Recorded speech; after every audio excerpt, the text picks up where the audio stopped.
This kind of eye for eye code, it suggests that the powerful person's eye is worth no more or less than the poor or weak person's eye.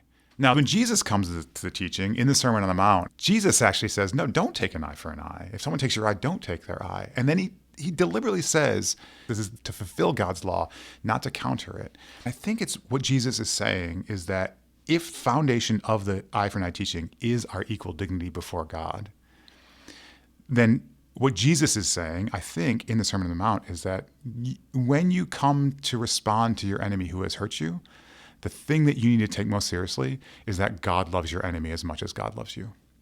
And God will weep over your enemy's eye as much as God has wept over your eye. Jesus is taking what I think is the foundation of this ancient teaching, eye for an eye, the equal dignity before God, and saying, let's apply this to enemies. Let's expand the circle of equity and say that God loves our enemies. And if God loves your enemy, how do you treat them?